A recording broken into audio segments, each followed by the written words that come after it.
Hello everyone, I hope you are doing well. Most of our community members have asked me over the years about the relationship between internal style martial art and traditional Chinese medicine or TCM. Well, for an internal martial artist, it is useful but not necessary to know TCM. I have studied both and that's why I can make this claim.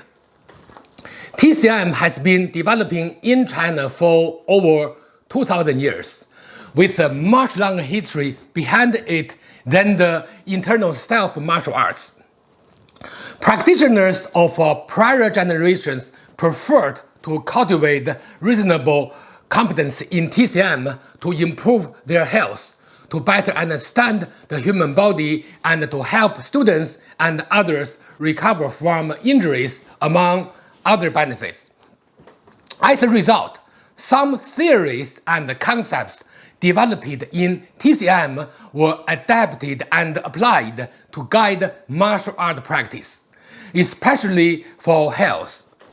Later on, people mainly concerned with health benefits of exercise were attracted to the internal styles of martial arts because of their added focus on health benefits.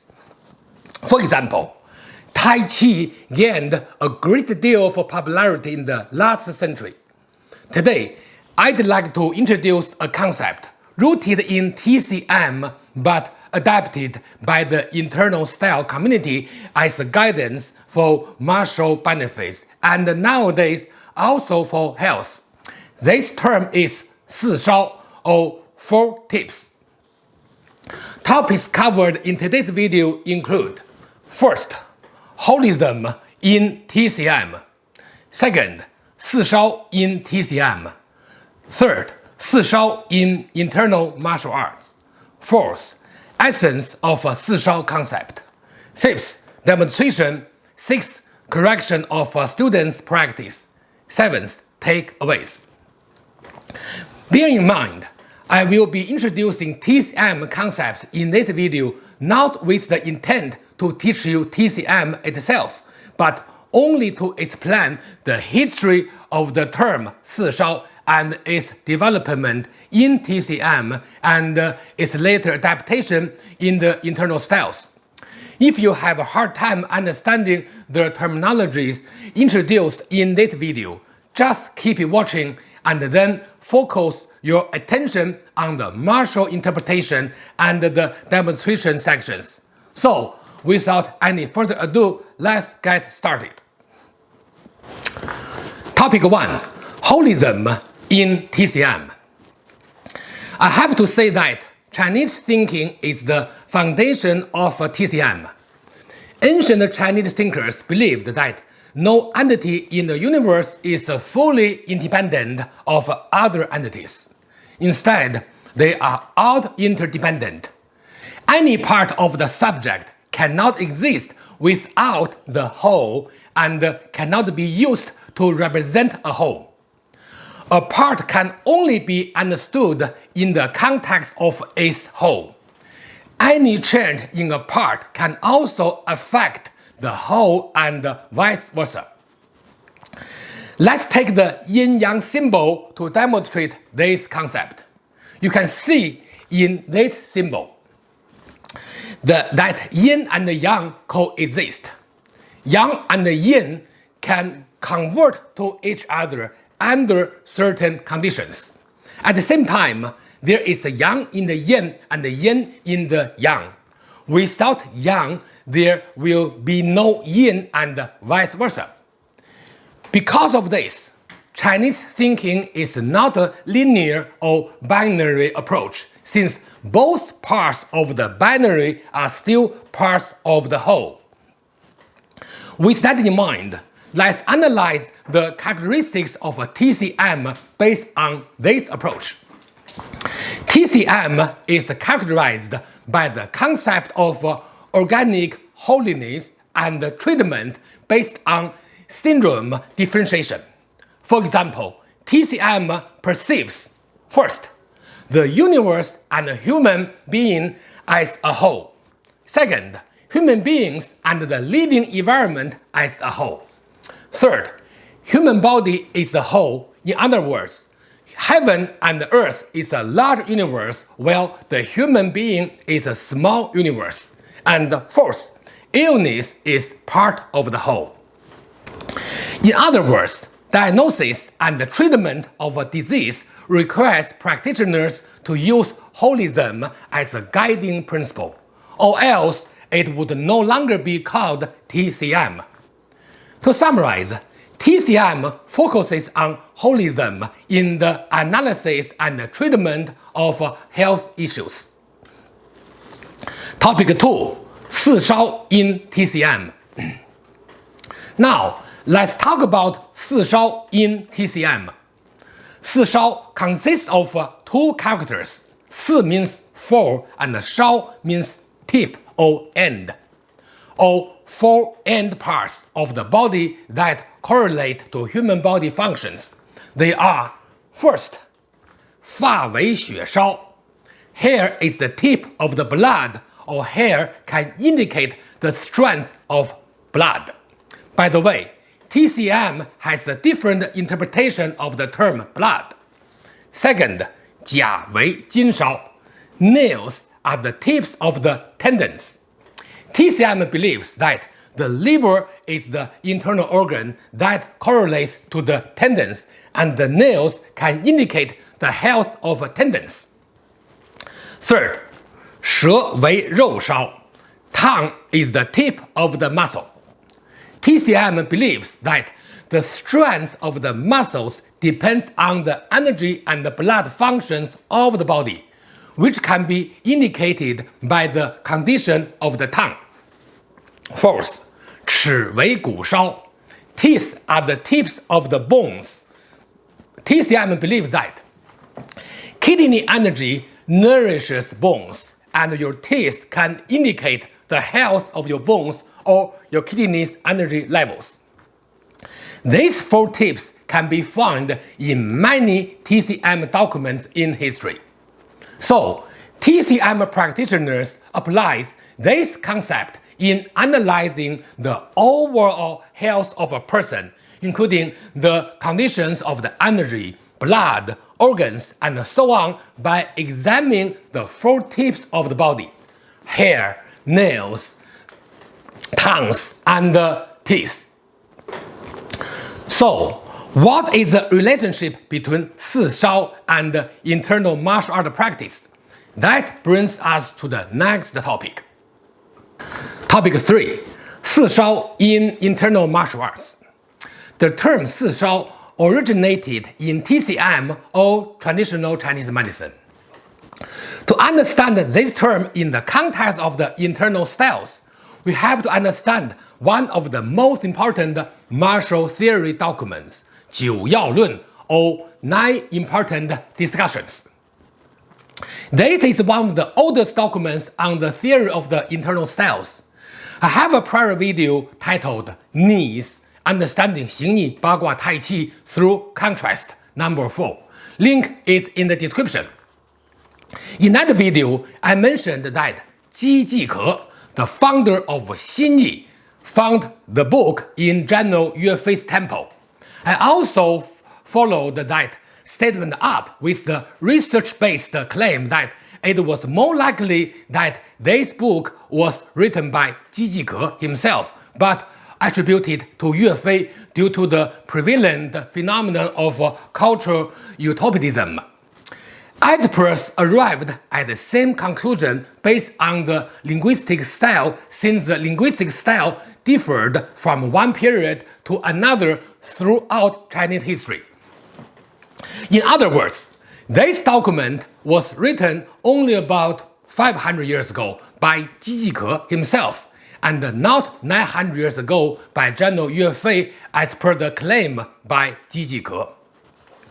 Now you may think that the document 九要论 has only one version. Well, that is wrong. Actually, there are different versions of this book, and some of them even have major differences compared to others. Let me show you some examples of a different version of this document collected by different published books. Li Cunyi's version, taught by Li Cunyi and edited by his student Dong Xiusheng. Li Jianqiu's version collected the 九要论 in a different version. Okay. Cao Zhiqing's version has another version of 九要论, and Wang Haizhou's 赵宝 Tai Chi book collected a Tai Chi version of 九要论. And finally, this document collected by myself back when I was a teenager. Now a part of my Xing document collection. Also, I have a couple of other versions of 九要论 collected by other authors in my basement. For instance, a Chen Village Tai Chi book has another version of 九要论. I guess you could call me a 九要论 holder. Now, you may get confused. Why do we have so many different versions of the same document? Didn't the Chinese people in the old time even know how to copy a book? Well, this was a very common problem in China hundreds of years ago. People made mistakes during the hand copying of documents by using different characters with the same sound, or simply used the wrong characters together. Back then, unless it was a published document by using the old printing method, hand copying could easily lead to mistakes. So, whenever people made a new hand copy, more opportunities for making the same mistake would very likely occur repeatedly. Sometimes, even during the hand copy process, people would add their own interpretations or even entirely new content. For example, some scholars said that the Tai Ji Quan 十大要论 or Tai Chi 10 important discussions, the document used in Chen Village was the same as the original 9 important discussion, along with a new chapter in the end, hence titled 10 important discussions. After reading all of the different versions, I believe that the book published by Li Jianqiu in 1919 is the most accurate version, since all of other versions were published after this book with more or less different content. You may argue that getting published earlier does not necessarily mean it is the most accurate version. Sure, that could often be true, but if you compare the different versions and verify the writings and their meanings, the version in Li Jianqiu's book has the most comprehensive and coherent language structure, which strongly indicates that it contains far fewer mistakes potentially caused by the hand copying process. I'm talking about the differences among different versions since I would like to provide the most accurate information about this important document. Actually, you can still get the same basic idea by reading any version. Fortunately, all of these books have a similar content in this discussion with only minor differences. Still, I would like to use Li Jianqiu's version to explain this concept. So, what is the interpretation of Si Shao in a martial context according to 九要论? Since it is a long paragraph, I prefer to not translate it word by word. Instead, I'd like to summarize and explain it here. First, the TCM concept is 发为血烧, hair is the tip of the blood. The martial adaptation is 发欲冲冠, the hair seems to push the head upward. 发 means hair, Yu means seems to. Chong means push upward. Guan means crown or head. Second, the TCM concept is 甲为金烧, or the nails are the tips of the tendons. The martial adaptation is 甲玉透骨.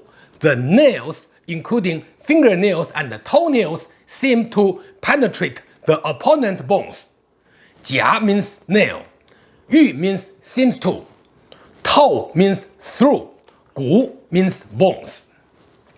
The Chinese term for the martial interpretation does not include the term of opponent, but this is the only sensible interpretation. Or else, who would want to be practice Si Shao if your own nails penetrate your own bones? Third, the TCM concept is 舌为肉烧. Tongue is the tip of a muscle. The martial adaptation is 舌欲摧齿, or tongue seems to push off teeth. 舌 means tongue, 欲 means seems to, 摧 means push off, 齿 means teeth. Fourth, the TCM concept is 齿为骨烧. Teeth is the tip of a bone. The martial adaptation is 齿欲断筋, or the teeth seems to cut the opponent's tendons.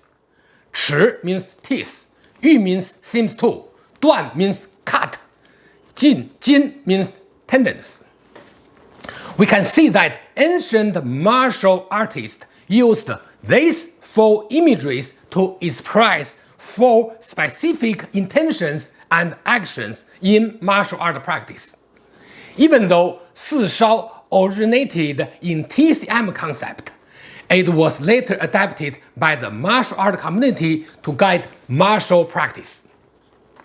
Regarding imagery, I have explained it in a prior video titled Xing Stepping, Conception and Imagery. It is an important video lecture about the imagery concept used in the internal styles. Please have a look if you have not already. Link is in the description. Again, imagery and conception are key characteristics in Chinese martial art practice, which are directly involved in the creation and evolution of the Chinese martial art.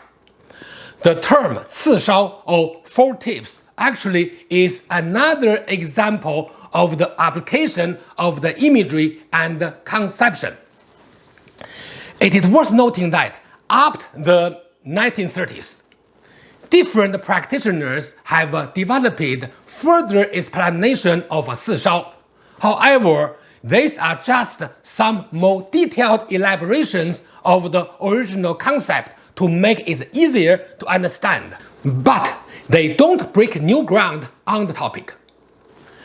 To summarize, 九要论, a well-written martial art document, was used by the branches of Xing and to some extent by Tai Chi and Bagua schools to express the four imageries and conception by listing four specific intentions and actions in martial practice, including hair, nails, tongue, and teeth.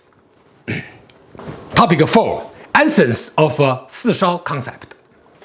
Like I have said, for all the internal style concept introduced already in this series, a martial term by itself without any practical principles will only restrict your practice to the theoretical level. So, I'd like to list a couple of important principles to guide the practical application of Si Shao. First, all four actions required by Si Shao should be performed simultaneously. Again, neither sequentially nor randomly, but simultaneously. In other words, any movement involving force should be done by working on all the Si Shao at the same time. Especially for Fajin movements, simultaneous Si Shao practice is essential. Martial spirit can be strengthened by working on Si Shao in practice.